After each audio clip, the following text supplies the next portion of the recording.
Berkawan, semua orang suka berkawan kan. Berkawan tu memang best. Tapi sekarang ni yang masalahnya. Okey, bila kita berkawan, pelbagai jenis kawan. Bila kawan, mula-mula kawan dah rapat-rapat, dah sampai ke peringkat ada sexual punya part pula. Itu yang paling bahaya. Yang membimbangkan sekarang ni, laki dengan laki, perempuan dengan perempuan, grup dan sebagainya. Masya Allah. Dan ini ialah reality tau, bukan omong kosong. Jadi, untuk minggu kali ni, kita bersama dengan Malaysian AIDS Foundation dan juga Malaysian AIDS Council, kita nak cerita tentang PrEP. PrEP tu apa? Tak ada guna dengan kopi ke, frappuccino ke, tak ada. PrEP ni adalah satu ubat yang sangat penting, pil penyelamat nyawa. Sangat penting. Sama ada anda positif ataupun tidak, kita akan bincangkan dalam podcast I Did It My Way kali ini. Sebelum itu ada cerita baik untuk anda semua. Kepada anda semua yang ada company, tak kisahlah buat apa-apa bisnes sekalipun, services ke, kedai makan ke, Airbnb ke, nak kita review ke, apa segalapun. Sebab I Did It My Way bukan sahaja jenama untuk podcast, tapi I Did It My Way dan cross brand bersama dengan I Did Marcello sendiri. Kita dah berjalan juga dah. Itu kita baru balik daripada utara tanah air kita di Kedah, dan kemudian kita akan turun ke selatan, kemudian ke timur. Apa yang kita buat sebenarnya, kita buka platform kepada anda semua yang ada segala perkhidmatan, makanan, Airbnb dan sebagainya ni, untuk kita bantu anda buat konten-konten review dan menaikkan brand anda. Sama ada di social media anda dan juga di portal ididitmyway.com. Sekiranya anda berminat, anda boleh terus WhatsApp di nombor yang tertera kat bawah ni, ataupun anda boleh scan QR di sini untuk Linktree. Semua ada kat situ. Ada TikTok, Facebook, Instagram, semualah info ada kat Linktree ni. So, boleh call kita, boleh WhatsApp kita anytime. Jadi jom kita teruskan bersama podcast kita, I Did It My Way.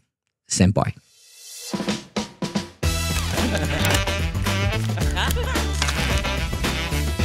Sempoi.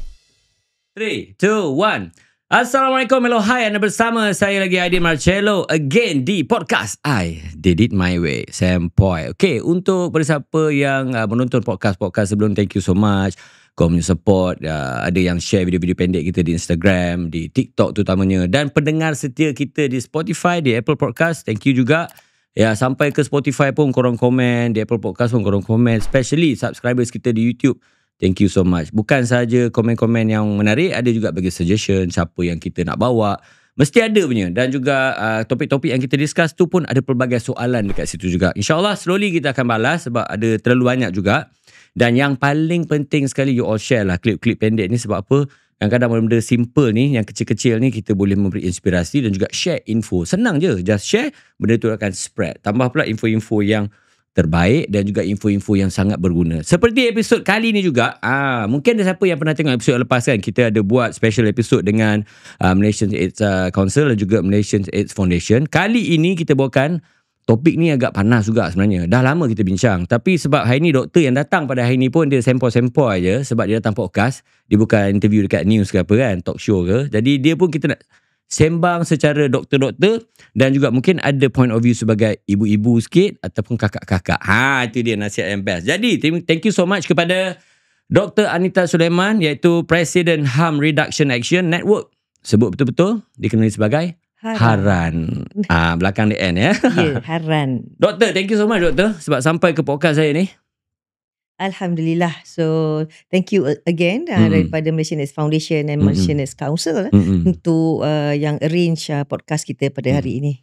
Okey doktor, sebenarnya kali ni topik kita kan, kita nak cerita pasal pil penyelamat nyawa. Sebelum tu saya nak kongsi sikit. Sebab apa? Bila episod yang lepas, bila kita cerita tentang PrEP ni kan, orang cakap, dah ada PrEP ni, sebenarnya macam selamat je kalau kita nak melakukannya. Dah pula ke situ. Tapi kalau kita tak buat PrEP ni pula, kita pun tak ada klien ataupun orang yang memerlukan ni datang kepada kita. So mungkin doktor boleh intro sedikit betapa pentingnya PrEP ni. Okay, PrEP ni kalau perkataan panjang dia, pre-exposure prophylaxis. Okay, PrEP ni memang isu yang panas pada ketika kita nak mulakan memperkenalkan dia kepada Malaysia pada tahun 2023. Dia adalah ubat yang sangat berkesan untuk mencegah jangkitan HIV kepada orang yang belum HIV. Orang yang ambil ni adalah orang yang ada risiko pendedahan. Dia mungkin terdedah kerana tingkah laku berisiko dia. Kalau dia ambil ubat PrEP ini, dalam dos yang betul, secara konsisten, insya-Allah dia dapat mencegah diri dia dari mendapat jangkitan daripada pasangan yang dia mungkin tak tahu status HIV-nya. Faham. So jadi kalau kita lihat PrEP ini, dulu kita tak ada PrEP. Dulu kita biasa ni kita menasihati mereka yang ada risiko, pakailah kondom kan. Kita kata pakailah kondom kan. Kondom boleh mencegah bukan HIV sahaja. Kondom pun boleh mencegah STI, sexual transmitted infection. Tapi masalah kita pula sekarang ini dengan kita panggil dual epidemic, iaitu wabak berganda, iaitu bukan sahaja HIV tetapi dengan dadah. Apabila seseorang itu di bawah pengaruh dadah, kita tidak boleh orang kata memastikan bahawa dia akan mengguna kondom. So akhirnya bila dalam keadaan pengaruh dadah, dalam hubungan seksual yang rambang bersama pasangan yang ramai mungkin, tanpa kondom lagi, so maka ini akan menjerumuskan mereka kepada jangkitan HIV. Sebab itu kita kata golongan muda dengan keadaan sosial pada masa ini, saya tidak nampak cara yang lebih berkesan untuk kita mengawal wabak HIV di Malaysia. Melainkan kita memperkenalkan PrEP ini kepada mereka. Doktor, saya dengar tadi doktor cakap macam dulu tak ada PrEP. Macam mana sekarang yang ada PrEP ni, okey lah sikit kita boleh kesan lah. Macam dulu tak ada PrEP, macam mana kita boleh nak tahu pula kita punya klien kita nak cari tu macam mana doktor? Kalau kita tengok zaman dahulu, kita berharap mereka datang. Berharap je lah mereka datang ke klinik kita, bertanya tentang risiko dia. Tapi kita tahu itu takkan berlaku. Sebab mereka yang terjebak dengan aktiviti berisiko ini ada stigma kendiri. Dia rasa malu, rasa takut, dia rasa orang akan memandang dia semacam kan. So dia tak akan datang. So dan the next one adalah kita bekerjasama dengan NGO. Itulah pada peringkat awal tahun 1990-an lagi, Malaysia, Kementerian Kesihatan Malaysia sebenarnya telah memulakan ataupun membentuk NGO, iaitu Malaysian AIDS Council. Itu adalah idea daripada Kementerian Kesihatan. Kerana kita tahu mereka ni tidak akan datang kepada kita. Kita perlu community untuk bertemu dengan community mereka dan memberi awareness dan juga membawa mereka kepada kita. Yang itulah. Jadi mereka tu akan datang kepada kita already too late lah pada zaman itu. Tak ada PrEP, dia datang pada kita bila dia dah sakit. Dah sakit bila kita test positif. So kita tak boleh nak buat apa kecuali merawat lah sahaja. Jadi nak tanya kat doktor, macam PrEP ni kan, dia macam special ubat ke ataupun dia memang sesuai untuk semua orang ke? Kategori dia macam mana? PrEP ni sebenarnya dia adalah ubat antiretroviral. Ubat yang sama orang yang HIV positif ambil. Tetapi ubat ini diambil oleh orang yang negatif lagi, belum dijangkiti. Boleh tak ada masalah. Boleh. Prevention lah. Prevention lah, sebagai prevention. Macam orang ambil vaksin lah. Kan, kita ambil sebelum dia sakit. So yang ini kita ambil sebelum dia dapat sakit HIV. Itu kita kata ubat ini sebenarnya ubat tu dah memang ubat yang selamat. Kalau takkan kita bagi pada orang yang ada HIV kan. So ubat ni memang insya-Allah memang dia selamat. Dah terbukti selamat dan dia berkesan. Dan bukan semua orang perlu PrEP ini. Dan orang yang golongan dia berisiko tinggi, dia ada exposure kepada HIV kerana tingkah laku dia, sama ada dia hubungan seksual rambang, heteroseksual atau homoseksual atau bisexual atau dia penagih dadah contohnya kan. Heteroseksual termasuklah dengan woman at risk, iaitu wanita-wanita yang bekerja sebagai pekerja seksual ni. So jadi mereka ni semua golongan-golongan mereka yang ada risiko. So jadi kalau dia nak mengharap, kalau perempuan ni susah sikit, dia mengharap lelaki pakai kondom, dan dia tidak ada kuasa untuk menentukan memaksa orang lelaki pakai kondom. So dia boleh ambil PrEP. Kalau wanita dia rasa dia ada risiko kerana pekerjaan dia, atau dia rasa dia ada risiko kerana suami dia, dia syak wasangka suami dia mungkin memang ada makan luar ke kan, atau suami dia ada pasangan lelaki ke, atau suami dia penagih dadah. Penagih dadah ni orang kebanyakan dia tahu. So dia boleh menjaga diri dia dengan ambil PrEP ni. Maka manakala bagi lelaki pula, kalau dia rasa memang aktiviti dia memang berisiko, memang dia dinasihatkan kalau tak boleh berhentilah dengan aktiviti berisiko itu, abstinence is still the best. Abstinence ini kita kata tidak melakukannya langsung, itu adalah gold standard. Itu adalah yang terbaik yang kita syorkan kepada semua. Tetapi kita faham dan kita arif, perkara yang berkaitan dengan tingkah laku ni, it's an addiction actually. Yeah. So you ask them to stop, dia takkan stop. So dalam tempoh nak membimbing dia itu, tempohnya bukan pendek, bukan Betul. sehari, bukan sebulan, bukan seminggu, bukan tahun, kadang-kadang makan bertahun. Maka dalam tempoh ini, PrEP ini main peranan to buy some time supaya mereka ini tidak terjangkit dalam usaha kita untuk mendidik mereka. Dah lah kita nak stopkan diorang, doktor. Tapi nak stop sebab macam doktor cakap tadi kan, dia macam addict kan. Correct. Lepas tu kita nak stop tak boleh. Betul. Jangka masa panjang. Betul. Dia tahu pula ada PrEP pula lagi. So dia kata okey lah, ada PrEP kan. So boleh panjangkan lagi lah. Itu kalau orang yang tak kerti nak stop. Dan juga orang jenis macam doktor cakap selalu okey je untuk makan luar. Itu pun masalah bila ada isteri dan sebagainya. Tapi ada juga macam orang yang dia punya perception macam yelah ubat ni dia tak pernah try. Jadi untuk first dia nak cuba tu mungkin dia takut. Dia rasa mungkin ada side effect ke. Dia rasa PrEP ni tak apalah, aku buat cara lain lah. Aku takut sangat nak cuba PrEP ni. Doktor, as a doktor macam mana untuk side effect dia? PrEP ni sebenarnya kalau kebimbangan mereka tentang side effect, kesan sampingan. Sebenarnya ubat ini dah digunakan lama dulu oleh negara-negara barat. Kita hanya mula 2023 je. Negara-negara lain negara lain dah start 2015 lagi. So jadi over time kan, jadi rejim ubat itu sudah terbukti, maknanya improvise dan improve dan sebagainya. Dan side effect dia sangat, kalau ada pun sangat ringan sebenarnya. Dia seperti loya, diarrhea ringan. Dan biasanya simptom atau kesan sampingan ringan ini dia sementara je, peringkat awal saja. After some time dia akan go by itself, dia akan hilang sendiri dan orang akan merasa selesa mengambil ubat ini setiap hari, pil ini setiap hari. Memang hari-hari dia kena makan setiap hari. Ada dua kaedah. Satu yang kita nasihatkan, kita melihat dan menilai melihat dia punya risiko dia. Kalau dia ni jenis orang yang memang sangat berisiko tinggi dan tidak boleh anytime dia boleh pergi buat kan. So dia maknanya dia tidak ada timing dia yang tertentu, maka kita nasihatkan dia ambil hari-hari, one pill a day. Tapi kalau ada setengah-setengah orang itu dia a bit educated, so dia bukannya hari-hari. Seasonal pula. Seasonal, ada yang seasonal ni. Ada, dia ada hari-hari tertentu. Mungkin pasangan ni tak ada kat sini, pasangan ni keluar negara, datang mungkin sebulan 2 bulan sekali. So dia hanya perlu waktu itu. So itu kita panggil on demand. Waktu on demand on demand. Dia panggil event based, dia panggil. Maknanya dia tak perlu makan setiap hari. Dia makan sebelum dan selepas. Doktor, saya dah dengar benda ni kan doktor kan.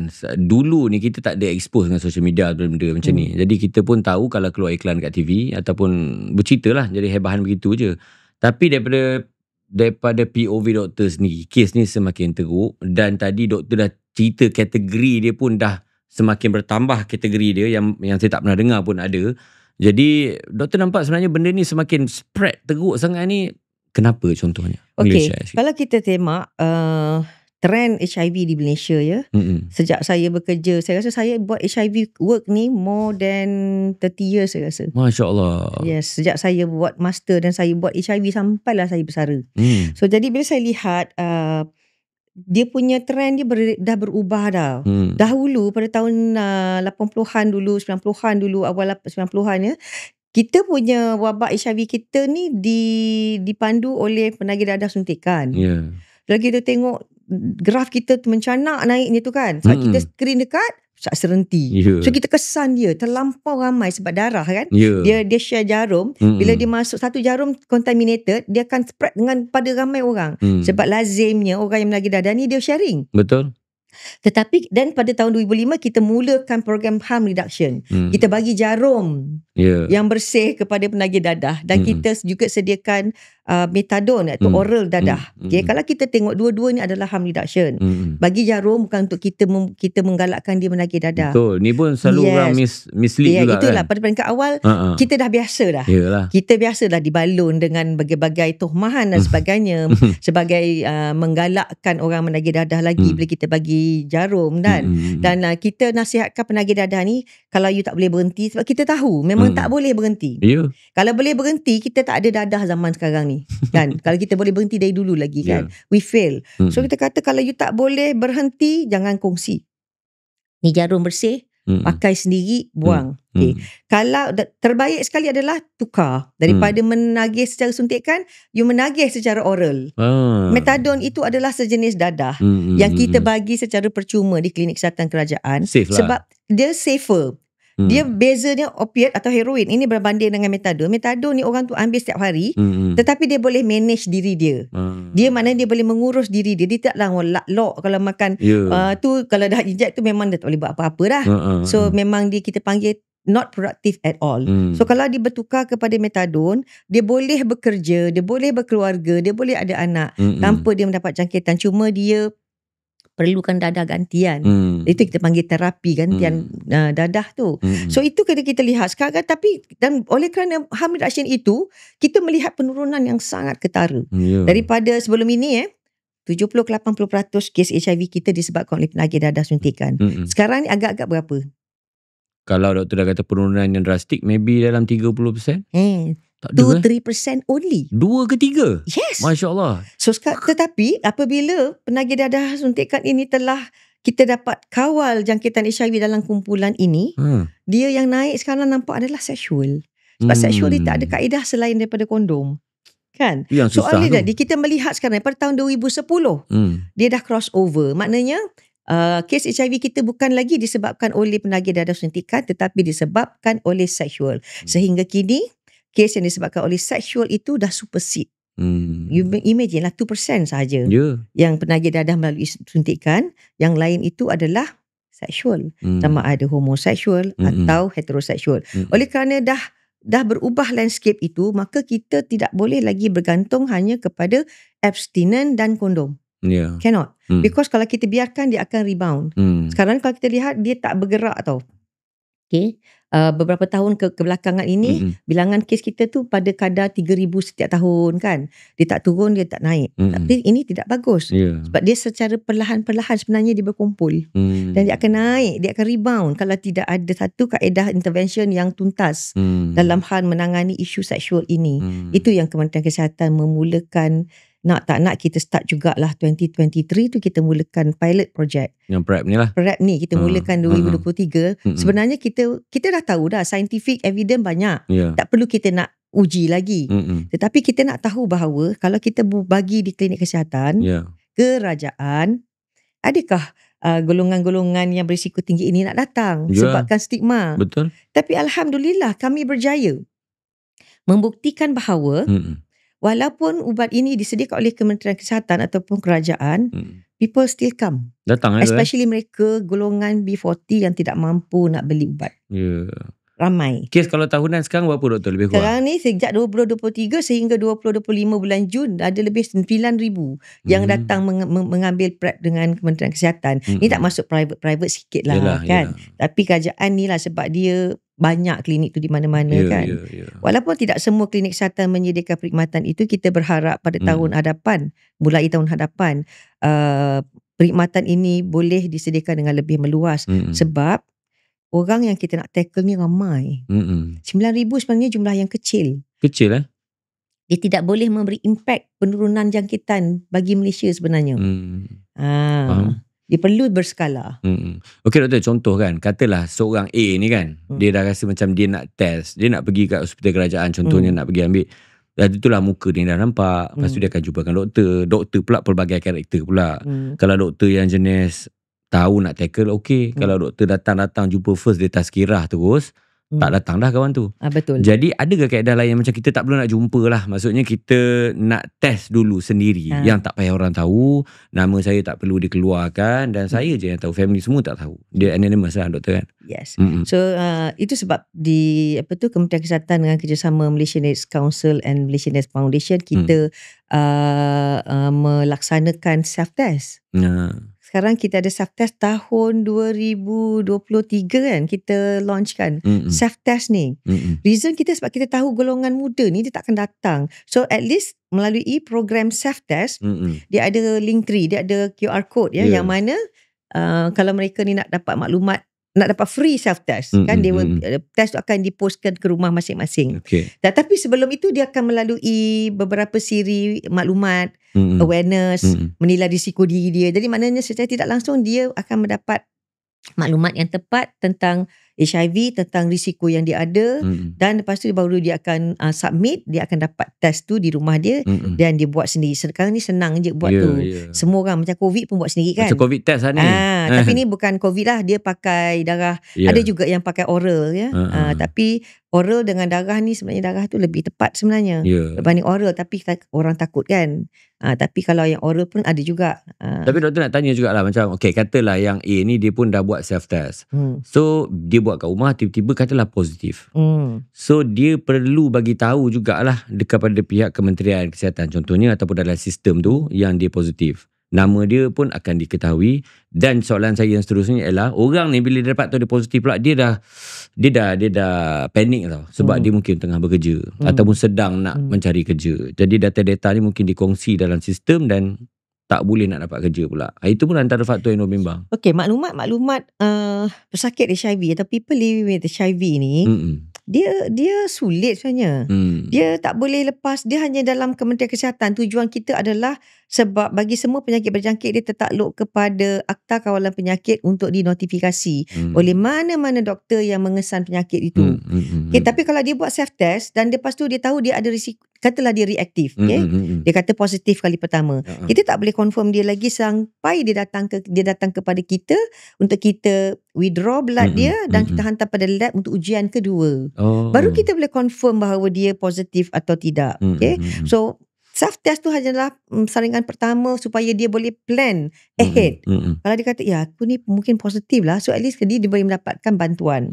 So jadi jangan bimbang masyarakat umum ataupun siapa yang rasa nak datang untuk buat mengetahui ujian mereka, dan sekiranya mereka positif, adakah nanti maklumat dia akan dibocorkan kepada majikan sebagai no, it will not. Okay, sebab maklumat yang akan ada, sekiranya kita meralatkan mereka, kalau mereka positif ataupun reaktif kali pertama, dia mesti datang kepada kita untuk kita confirmkan, dan kalau confirm positif, kita bagi dia rawatan, dan rawatan maklumat dia hanya ada pada Kementerian Kesihatan sahaja. Dan kita tidak pernah pun leak information atau share information peribadi, bukan untuk HIV saja, untuk semua penyakit. Semualah. Memang itu adalah against etika perubatan. Kita tidak boleh mengeluarkan ataupun membocorkan maklumat-maklumat pesakit kepada mana-mana pihak pun. Doktor, lagi satu pasal PrEP ni, orang sebut pasal PrEP memang dia akan relate dengan lelaki. Tapi kalau kita boleh share sikit data, percentage tu memang banyak lelaki lebih ke perempuan kurang? Kalau kita tengok data Malaysia, 90% kes kita daripada average 3,000 lah, 3,006, dia up and down kan. So saya selalu senang nak fikir dalam 3,000 lah. 3,000 lah. Okay. 90% lelaki. Serius lah? 10% perempuan. Tapi sebenarnya trend ini saya sangat membimbangkan. Kalau kita peringkat awal tahun 1990-an, perempuan 1% aja. Berapa? 1%. Okay. Lelaki 99%. Tetapi sekarang ini perempuan dah 10%. So maknanya menunjukkan apa? Dia sudah spill over dalam golongan. Bagi saya melihat wanita, kumpulan wanita ini adalah sebagai indikator kepada kita untuk melihat sama ada virus ini telah masuk ke dalam population umum ataupun low risk population. Dan ini tidak bagus. Sebab maknanya dia dah spill over ke dalam golongan yang tak sepatutnya dijangkiti. Bukan kerana dia berisiko, dia tidak promiscuous, dia tidak ada multiple sexual, tetapi dia mendapat dari pasangan dia yang dia tak tahu bahawa pasangan dia tu ada HIV ataupun berisiko lah. Okay doktor, sebelum kita bercerita info, data, fakta dan sebagainya, saja kita nak sembang benda yang realistik berlaku sekarang. Misalnya sekarang ni pun kita pun tak tahu dari, macam saya punya time dulu lah, kalau kita nampak contohnya macam lelaki lembut, kita boleh nampak lelaki ni lembut jalan ataupun berpakaian seperti wanita, kita ini kalau kita sebut ayat dia, ini pondan contohnya, ini bahasa negeri masing-masing kan lain-lain dialek dia, adalah panggilan-panggilan dia. Tapi kita senang, kita kenal pasti. Doktor pun cakap okay, kalau ini penagih darah kita boleh nampak lalok-lalok, ini mesti ada bersangkut dengan darah, pengambilan darah. Tapi sekarang ni doktor, nak trace ni susah. Dan dia orang pula ada jenis-jenis language diorang ada jenis-jenis code diorang. Kadang-kadang sampai ke stalking kita tengok pun dia kata, kalau kita tengok stalk, kalau kita jalan kat mall tu kan, saya ada anak lelaki 3 orang doktor. Satu anak yang first perempuan. Kadang kita tak tahu dia, okay daddy tu. Dia orang, kita kadang pergi mall siap boleh kira. Tu daddy tu satu. Hari ni berapa orang kau jumpa couple kan? 30 orang couple kat mall ni. Dia orang jadi kira pula. Jadi sangat membimbangkan. Dan yang paling membimbangkan tu, lelaki ni normal je. Tak nampak pun. Dengan sadarnya, dengan muka masculinnya. Tetapi dia, yang macam doktor cakap tadi, dia bukan sekadar gay tapi dia bi. Tu lagi teruk. Jadi mungkin doktor boleh share sikit lah part ni. Dulu dulu memang kita boleh identify gay ni tau. Sebab dia ada code dia kan. Dia pakai V-neck lah, kena pakai subang sebelah lah kan. Now you tak boleh identify dah who they are. Sebab dia bukan, dia sekarang ni dia sudah masuk ke dalam, ke semua kumpulan sosial manusia. Okay. Kalau kita kata kerana dia tak tahu, tak ada awareness, tak ada pengetahuan. Tapi kita ada juga golongan profesional seperti doktor yang juga golongan gay, alright? So walaupun dia tahu gay ataupun perilaku itu, tingkah laku itu menjerumuskan dia atau memberikan dia risiko untuk mendapat jangkitan HIV, they know, jadi are doctors. Okay, kalau kita kata mereka ni, maknanya keterampilan dia sudah berubah lah. You see doctors, you do not know kan. Okay, then lepas tu kita kata golongan-golongan cendekiawan. Cikgu pun ada juga yang gay. Sedangkan cikgu ni tanggungjawab dia mendidik anak-anak. Okay? So they look like teachers, they look like doctors. Dan kalau kita kata dia tak ada latar belakang agama, okay? Kita kata sebab mereka jadi begitu kerana mereka tak ada latar belakang agama, mak bapak tak ajar, tidak mengajar, tak memberi, orang kata memperkukuhkan latar belakang agama. Tidak juga, kerana kita ada juga golongan gay dalam kalangan agamawan atau orang yang mempunyai latar belakang agama yang tinggi dalam kalangan para hafizah, contohnya hafiz lah ya. Jadi kalau kita kata tadi keterampilan dia bagaimana, so kita sekarang tak boleh nak, orang kata, judge melalui atau melihat daripada keterampilan. It can be anybody now. Okay, parents ada juga yang dah berkahwin, anak pun dah ramai dah, tapi dia bisexual. Okay, dah bisexual. Saya pernah pergi ke Indonesia satu waktu. Okay. Saya ditanya oleh universiti, tak silap saya di Bandung, sebab tu kita ada conference kan. Dia kata, ibu ada tak melihat di Malaysia ini kejadian-kejadian gay late onset? Late onset tu bagaimana? Saya kata, usianya bagaimana bu? Dia kata usianya ya sekitar 50 ke atas, late onset. It's not young So saya kata, mungkin saya ni tidak aware dan saya tidak melihat. Mungkin ada tapi saya tidak merasakan itu satu yang jumlah yang tinggi. So do you see that in Indonesia? Dia kata yes. Kenapa? Sebab isteri dah menopause. Okay, isteri dah menopause. So, kalau dia buat hubungan luar nikah contoh dengan perempuan, dia kena kahwin. Sebab nanti kalau tidak nanti mengandung luar nikah dan sebagainya. Dia kena kahwin dan isteri tak bagi kahwin. So isteri ni aware suami dia bisexual asalkan tak kahwin lagi. So this is also increasing in other countries. Kalau ada di luar negara, mungkin di Malaysia kita tidak tahu. So maknanya di sini balik kepada apa yang Aidi cakap tadi, kita memang dah tak boleh kenal lah. You know, they can look like you, they can look like him, you can look like you can look like doctors, lawyers, ustaz, kan?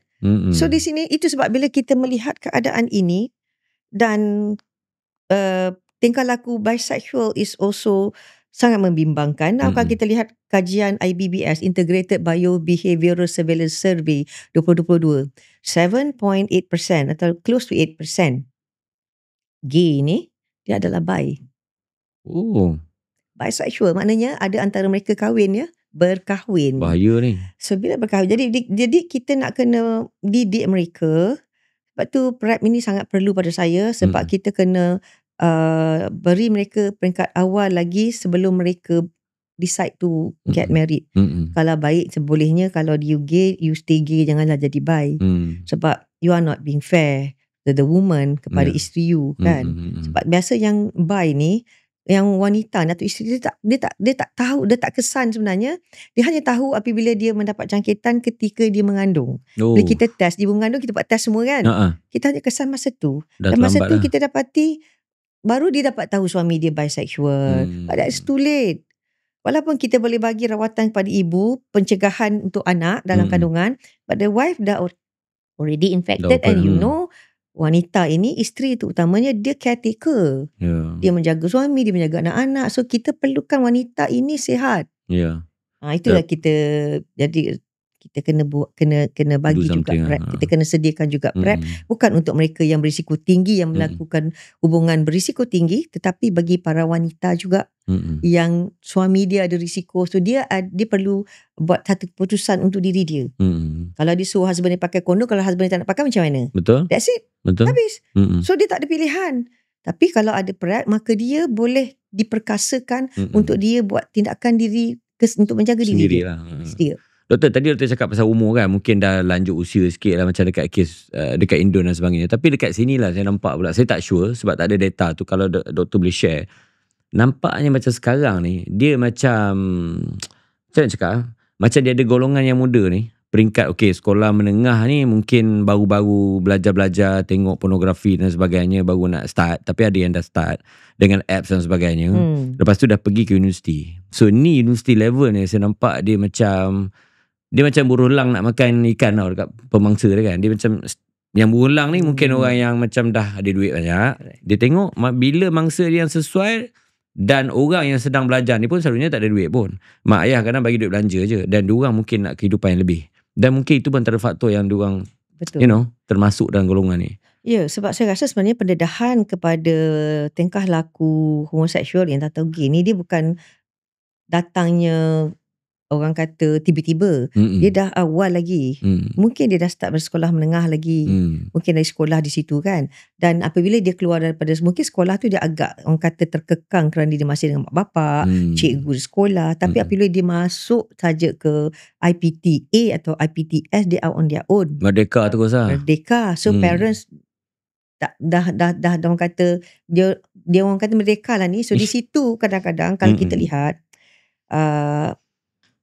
isu sosial ini semakin menjadi, sebab tak ada orang yang orang kata meletakkan palang mengatakan tidak kan. Dia orang boleh buat apa dia nak buat. Dan apabila mereka ini isu yang kedua adalah kekangan ekonomi, masalah ekonomi contohnya, untuk keep up dengan lifestyle mereka. Young people kan, you faham lah kan, orang pakai iPhone, dia nak iPhone juga, dia nak smartphone juga. Lepas tu makan tak nak warung-warung, makan nasi bungkus, nak makan KFC, Restaurant, pizza kan, at least lah paling lokoh lah. So to keep up with that lifestyle, they don't have the money. So di sini kadang-kadang senior-senior yang mana yang kata otai-otai ni, yang berduit ni kan, dia memancing di situ. So kadang-kadang kita nak salahkan budak-budak ni, kalau dalam hal begitulah, nak salahkan budak-budak ni sepenuhnya pun tak boleh juga. Sebab dia bukan terus tekam tau, dia groom dulu tau. Oh, dia grooming Grooming dulu. Dia bagi sikit-sikit dulu. Bonding abang-abang adik-adik dulu. Kan, dia grooming dulu. Abang angkat, adik angkat, bagi adik ni phone, bagi adik ni duit sikit untuk belanja-belanja, bagi motor. Kalau yang kaya sikit tu bagi motor. Ada yang bagi kereta pun ada, Myvi ke kan contohnya kan. Dan lepas tu nanti baru dia akan tarik. Ada ke doktor betul-betul kes yang doktor tahu benda macam ni? Kalau doktor boleh share. Saya baru je 2 hari lepas. Saya terbaca melintas saya punya TikTok page kan. Dia kisah benar yang diceritakan oleh seorang lelaki. Dia kerana kekangan ekonomi, sangat miskin. Sekarang ni kita tahu kan ekonomi kita macam mana.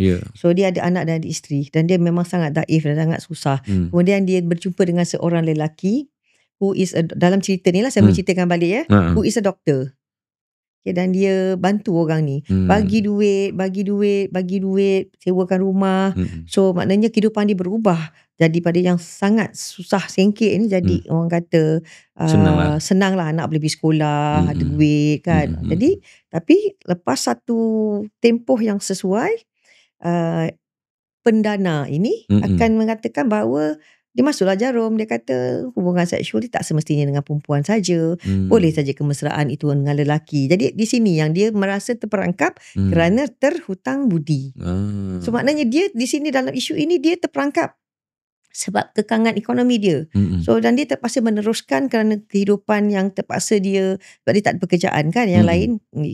Tapi sampai satu peringkat tu cut short, dia dapat keluar daripada tingkah laku itu. Dia bertaubat dan dia balik dan dia berdoa kepada Allah. Dia kata dia lebih rela dia miskin daripada dia bergelumang dengan dosa. So dia balik semula kepada asal kehidupan dia dahulu, dan dia meninggal dengan sekeping nota bahawa dia bersedia bertemu dengan Tuhannya kerana dia telah bertaubat dan dibalik. Tapi ini kita melihat apa yang kita belajar di sini. Kekangan ekonomi dan juga ada beberapa faktor-faktor lain yang boleh menyebabkan seseorang itu terjerumus. Kadang-kadang bila kita kata, kita melihat orang yang gay ni ataupun yang homoseksual ni, kita tak boleh bagi satu remark, oh dia orang ni memilih jalan mereka sendiri. We can make decision. You can make decision. Why do you choose that jalan itu? It's not always true, you know. Satu contoh saya nak bagi pendidikan. Kenapa seseorang itu menjadi gay? Kemenjadian gay ni. Salah satu faktornya adalah, ini adalah kajian yang dilakukan oleh beberapa pengkaji ya. Salah satu faktor yang menyebabkan seseorang itu membesar menjadi gay adalah adverse childhood event. Dalam bahasa Melayu apa event apa? Kejadian-kejadian adverse lah kepada kanak-kanak. Contoh, bully. Sama ada physical bully, sama ada bully seksual. Okay. Ini ni akan membentuk sasiah budak itu tanpa sekiranya kita tidak ada intervention. Dia boleh membesar. Salah satu sebab dia menjadi kumpulan itu. Adakah dibuli seksual atau fizikal itu pilihan dia? No. Lepas tu kita kena meneliti isu LGBT ini, like isu orang kata yang lebih mendalam. Kita tak boleh bagi superficial saja. Ada banyak faktor kita kena kaji. Pornografi. Sampai sekarang kita masih lagi gagal menangani addiction pornografi. Isu-isu sosial ini semua membawa kepada tingkah laku LGBT tersebut, antaranya. Dan HIV ni komplikasinya. So Kementerian Kesihatan menangani komplikasi. LGBT bukan isu Kementerian Kesihatan sebenarnya. Dia isu sosial yang meliputi semua agensi. Semua terlibat. Parent, school, pemimpin, kementerian-kementerian yang lain. Cuma dia tak ada ownership. Siapa own this isu ini? Kementerian Kesihatan hanya melihat kejadian ini di luar kawalan. Tak boleh nak dikawal lagi, nak suruh pakai kondom, tak boleh pakai kondom. Kondom 50% dia pakai. Kan? So yang lain ni menjerumuskan mereka pada HIV. Maka kita kena cari satu jalan. Itu yang kita terpaksa laksanakan PrEP juga. Untuk sebab kita melihat komplikasi mereka. Kalau tak bagi, dia dapat HIV. HIV masuk hospital, bila sampai AIDS masuk hospital. Perbelanjaan lagi besar. Betul. Yelah betul lah Dr. cakap tu. Yang menjadikan punca tu, yang last kali ni, okay, kita sekarang ni duk cerita yang pasal dah jadi. Dah jadi. Yang pasal yang nak jadi ni, kita yang macam kita tak ada ownership kat sini kan. Siapa own that issue sekarang ni? Siapa yang melihatnya? Dan apa yang kita nak buat tindakan tu kan. Jadi jangan apabila kita melaksanakan PrEP, jangan menuduh bahawa kita, ini suara-suara yang sumbang lah ya. Suara tajam lah. Yang suara tajam yang mengatakan kita menggalakkan maksiat dan sebagainya. Kita nak mengurangkan jangkitan. Kita nak prevent orang dari mendapat jangkitan. At least we do something. But what are you doing? Apa yang you all buat untuk membantu membentuk sasiah mereka kembali dan sebagainya? Apa yang you all bagi? Kita ni dah tentu kita nak bantu dia supaya dia jangan dapat jangkitan. Dan kita juga melihat PrEP sebagai satu ruang dan peluang. Ruang dan peluang. Sebab mereka kalau tak, mereka tak datang kan? Okay, dengan ada PrEP mereka datang. The young people ni, mereka datang. Kalau tidak, they will never come to you unless they are infected already. So bila saya melihat PrEP dan PrEP ini adalah sebagai satu ruang dan peluang untuk kita mendidik mereka balik. Diorang ni kadang-kadang kesian tengok. Dia tak tahu risiko dia ambil sebenarnya. Bila kita, sebab PrEP di Malaysia, model Malaysia ni berbeza dengan model Western. Model Malaysia ni kita kena berbangga sebab kita pastikan mereka tu datang sekurang-kurang setiap 6 bulan untuk kita bagi kaunseling. Kita bertanya tentang tingkah laku mereka. Kita bertanya tentang risiko yang dia ada. Ramai dari kalangan mereka, about 30% ya. Mereka yang mengambil PrEP ni, 30% akan stop tau. Antara sebabnya adalah they are no longer at risk. Sebab dia baru realise, oh selama ni saya ni berisiko ya. So kalau saya stop, ataupun saya pakai kondom saja, all the time saya tak perlu ambil PrEP. Yes. Maknanya mereka ada kesedaran itu. Adalah awareness tu kan. Ada awareness itu. Kan. Kalau ikutkan banding kita lah, macam doktor cakap, PrEP ni pun kira taklah lama sangat kita buat, baru je. Tapi dalam baru ni pun, kalau kita nak bandingkan dengan international yang negara lain, kita kat mana doktor? Okay, Kalau kita tengok negara-negara lain, mereka telah berjaya. Contoh UK, mereka dapat menurunkan kadar jangkitan kepada lebih 40% dalam kalangan seksual ni. Dalam kalangan seksual setelah mereka melaksanakan secara berskala untuk PrEP ini. Kalau kita tengok Amsterdam, penurunan dia sampai 95% tau dalam kalangan kumpulan berisiko ini. Okay. Malaysia ni kita tak boleh lagi melihat penurunan sebab kita baru bermula tahun 2023, 24, 25 memang baru separuh. Betul. Kan? Tahun lebih lah. Jadi dan Malaysia ni pula kita tidak dapat melihat impact kerana skala kita kecil. Dia kan untuk melihat impact penurunan HIV dalam negara, kita perlu menyediakan akses pencegahan sekurang-kurangnya mencapai 80% kumpulan berisiko. Kita di mana? Kita ni kalau lihat daripada kajian hanya 50% sahaja kumpulan berisiko ini yang sebenarnya menggunakan kondom secara konsisten. Konsisten dia selamat lah. Yalah. Dia bukan selamat daripada HIV saja, dia selamat daripada STI juga. Okay. Yang lain tak. So, kalau kita lihat daripada jumlah populasi anggaran, kalau kita fokus kepada MSM lah sahaja, okay. Kita ada anggaran 12.8 ataupun senang 13% lah HIV dalam kalangan kumpulan MSM dan bisexual ini. Berapa anggaran populasi MSM bisexual di Malaysia? Pada tahun 2012 kita buat anggaran ada lebih kurang 220,000. Itu anggaran 2012 tau. Sekarang ni kita tak tahu, mungkin dah melonjak ya. Okay, based on 220,000 tu 13% positif. So kita ada 87% negatif. Yang negatif ni kalau separuh aja anggaran yang pakai kondom, separuh lagi jumlah dia berapa? Open lagi lah. So bilangannya tu kalau kita tengok 190,000 lah senang katakan yang negatif. Half of that about 80,000. Senang kita kata kalau kita kira campur tolak gitu dalam 60% mereka yang perlu kita reach out dengan PrEP. Kita baru bagi 9,000 tau. Ramai gitu. Jadi kita boleh bayangkan tak? We need to reach out to at least 60,000 gay people out there dengan PrEP ataupun PrEP ataupun kondom. Okay? Right? Baru kita boleh mendapat impact penurunan.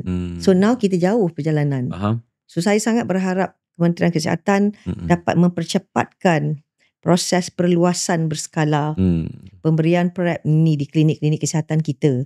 Jangan pilih-pilih lah. Every klinik kesihatan sepatutnya boleh bagi sebenarnya. Doktor pun dah bersara tapi doktor rasa tak puas hati. Doktor terus buat lagi untuk nak sampaikan misi ni. Sebab saya rasa Malaysia boleh capai, boleh achieve ending AIDS ataupun mengakhiri AIDS.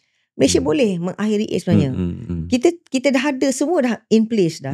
Except for PrEP ni sahaja yang perlu berskala. Yang doktor nampak lah, apa yang sangkut? Dia punya kita punya cabaran lah. Okay, cabaran kita ni satu adalah bajet. Okay. Bila saya berbincang dan berdialog dengan anggota-anggota kita, dia kata bukan kita tak nak bagi doktor, tapi masalah kita bajet. Sebab kita nak bagi ni, berskala besar ni, we need bajet. So, bajet kalau tak mari, macam mana nak beli ubat kan? So saya menyerulah kan supaya Kementerian Kesihatan ataupun kerajaan memberikan peruntukan yang lebih supaya kita dapat memberi PrEP ini kepada lebih ramai. Kalau kita betul-betul nak mengakhiri AIDS di Malaysia, kena berskala besar. Tak boleh skala main ala kadar je. Bagi ala kadar, janji bagi. Janji ada. Tak boleh. Macam tu dia kena berskala. Nak buat betul-betul. Kan? Okey doktor, ni luar sikit lah kan. Ni tadi kita cerita sebagai doktor. Kalau sebagai ibu pula, saya percaya doktor pun ada anak. Dan doktor pun tahu dah almost 30 tahun bergelumang dalam kes ni, dalam cerita ni. Macam mana doktor kawal pula tengok dari segi mother point of view pula? Okay. Takkanlah kita nak tengok phone pula doktor. Betul. Kau pakai apa, kau ada apps apa semua kan? Kena lah. Hah? You lah? Okay, dia begini. Di mana pengaruh itu sekarang ni datang? Phone? Yes, ni. Ini pengaruh. Kalau kita dengar sekarang ni banyak isu-isu sosial yang berbunuh dan sebagainya kan. Berpunca dari sini. Okay, sekarang ni bagaimana berlakunya penyebaran atau pengaruh homoseksual dan sebagainya menjadi lebih mudah adalah melalui ini. Okay. So kita sebagai ibu, saya juga, anak saya pun lelaki-lelaki 3. Anak perempuan saya seorang je. Sama kita. Jadi saya memang sangat bimbang bila melihatkan perkembangan yang berlaku kan. Dan saya terpaksa every now and then saya akan tanya. Saya akan tanya anak Tanya saya. je lah tapi tak Ada check lah. tak? Saya check lah. Saya check. You Ni ada tak Grindr, ada tak Hornet ke, ada tak apps yang dating apps tu kan, ada ke tidak kan. Saya kata dia jangan letak benda itu sebab itu adalah benda mendekatkan kita kepada perilaku itu kan. Sebab once you are into that, dia kata susah nak keluar tau. Dia macam dadah sebab sexual ni is an addiction kan. Betul. Pornografi is an addiction kan. So you nak suruh dia berhenti abstinent memang sangat sukar. Kena masa yang panjang untuk mendidik mereka. So sebagai ibu ambil tahu.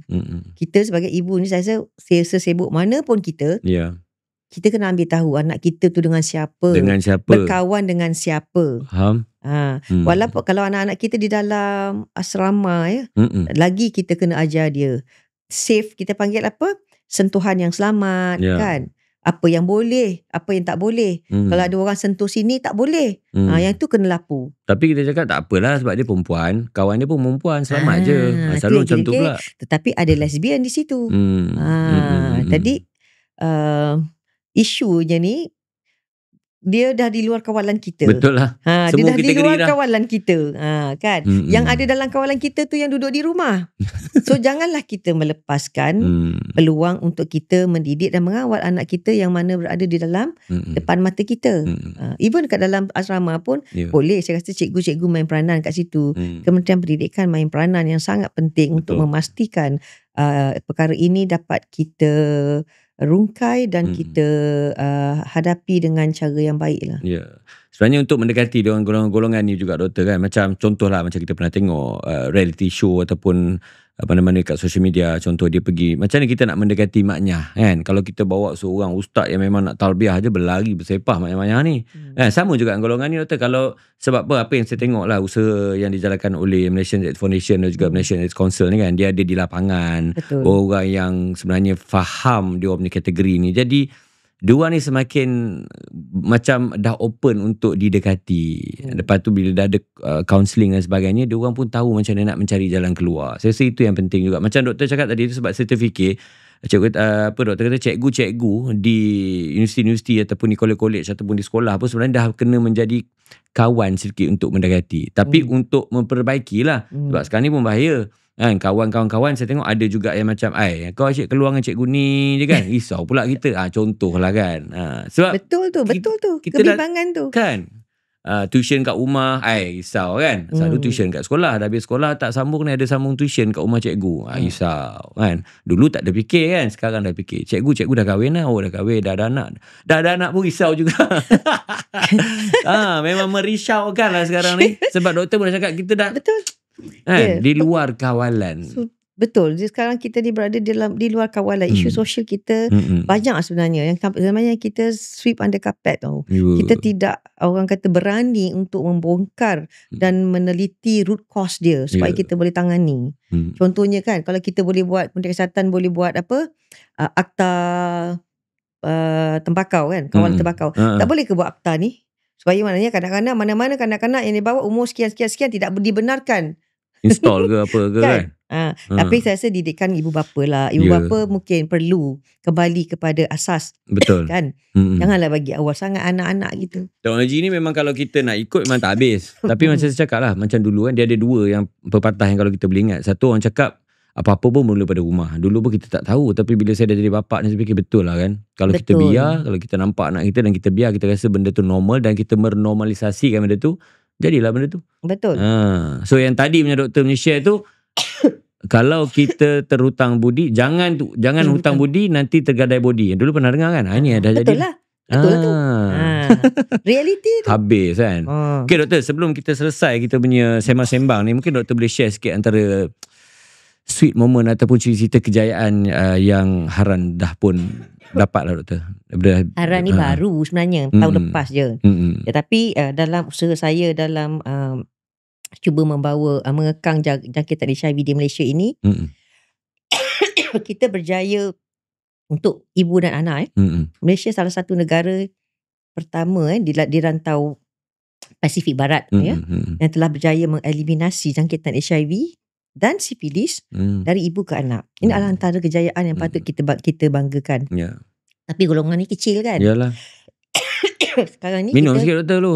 Minum dulu tak apa. sebab hari ni baru saya dapat batuk sebenarnya. Dan Tak. datang tempat you ni. Bukan menyangkitkan saya doktor. Tak, saya dalam kereta tadi. Tiba-tiba. Okay. Jadi itu salah satu. Yang keduanya adalah bila kita berjaya melihat penurunan yang sangat ketara dalam penularan jangkitan HIV pada awal-awal dalam antara tahun 2000 ke 2010 tu kan. Masa tu kami memang Malaysia boleh turun sebab kita bagi harm reduction kepada penagih dadah. So sekarang ini kita mencapai satu tahap yang static. We are not moving here, not there. Jadi kita tak ke sana, kita tak ke sini. So yang ini yang saya rasa perlu, sebenarnya boleh Malaysia ada potensi itu kan, cuma perlu kerjasama semua pelbagai agensi. Okay? Dan bagi Haran ini pula, saya meneruskan usaha saya, advokasi saya dalam mencegah jangkitan HIV. Saya rasa saya perlu teruskan sebab dia kena ada suara luar yang agak orang kata strong sikit untuk memastikan apa yang telah kita laksanakan, iaitu PrEP itu perlu disebarluaskan. Kita minta supaya saya nak masyarakat umum menerima PrEP, faham the spirit behind why kita bagi PrEP itu bukan untuk menggalakkan maksiat, tetapi lebih kepada untuk mencegah mereka dalam pada kita buy time supaya kita boleh mendidik mereka balik dengan kerjasama jabatan-jabatan lain, NGO lain, organisasi lain kan. So dan melalui Haran ini jugalah saya sangat berharap melalui kerja-kerja advokasi kita dapat membentuk satu naratif yang bersifat positif, naratif yang betul, sebab masyarakat kita ni persepsi ni bergantung pada naratif. Kalau naratif kita betul, maka kita boleh ubah persepsi umum tentang PrEP. Sebab kalau boleh, we need to eliminate stigma juga. Sebab kerana stigma inilah yang menyebabkan mereka-mereka yang berisiko ini tak mau datang pada kita. So naratif yang betul dan juga kerjasama dengan community, terutama MAF, MAC, kerana mereka ini community to community. Jadi mereka ini lebih dekat dengan community. Bekerjasama rapat dengan mereka akan dapat membantu kita mencapai hasrat ending AIDS atau mengakhiri AIDS pada tahun 2030. Mungkin tak dapatlah 2030, mungkin 2035 kot. Sebab kita tak scale up lagi. Okay, just nak share kepada you all semua sebab apa doktor ni meneruskan dia punya perjuangan dia. Sebab dulu pun doktor di Kementerian Kesihatan juga. Berapa lama? More than 35 years saya di Kementerian Kesihatan. Kerja HIV saja saya buat, I think close to 30 years HIV saja. So bukan sembarangan punya orang. Dah pencen pun masih lagi rasa tanggungjawab ni perlu diteruskan. Thank you so much doktor. Dan last kali, last but not least, bolehlah bagi sedikit kata-kata sebab doktor tahu apa yang sedang berlaku, datanya, umurnya macam mana dan sebagainya. Message kepada orang yang masih lagi ada stigma ataupun takut nak test satu, yang tak reti-reti nak bertobat, nak tutup ni, nak stop ni satu, ataupun yang suka makan luar yang sebenarnya memberi efek kepada isteri. Okey, dia beginilah ya. Apa-apa pun kita kena balik kepada asas. Tujuan kenapa manusia kita ni ada di atas dunia ini kan. Kita sebagai khalifah, setiap manusia ni dia ada tugas dan tanggungjawab dia. Okay, bagi mereka yang belum terjebak, okay, protect yourself kan. Stay negative, stay clean. Maknanya mana yang belum, jangan mendekatkan dirilah kepada apa juga bentuk yang boleh menjerumuskan. Bagi mereka yang satu kaki baru, satu kaki baru yang baru nak berjinak-jinak je. Okay, think twice. Kata, reverse lah balik. Think twice. Think 10 times pun tak apa. Think so many times kan. Please reverse. Saya kata please reverse. Because once you dah berada di dalam tingkah laku, sangat sukar untuk kita keluar. Kerana tingkah laku itu dia orang kata di guarded by syaitan dan iblis kan.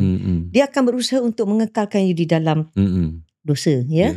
So bagi mereka yang telah dua-dua kaki di dalam, okay, protect yourself. Protect yourself, jangan sampai mendapat jangkitan. Ambil PrEP if you cannot use kondom consistently. If you can abstain, the best. Kalau boleh abstinent, itu yang terbaik, gold standard. Tapi sekiranya sukar, kalau daripada banyak pasangan, remain satu pasangan saja yang negatif. So rasanya tak boleh juga dia jenis nak banyak pasangan ni juga. Make sure you pakai kondom consistently dengan whoever you have sex with. Tapi kalau rasanya tak boleh juga sebab you ambil dadah, the last resort, the last bullet, PrEP is the way.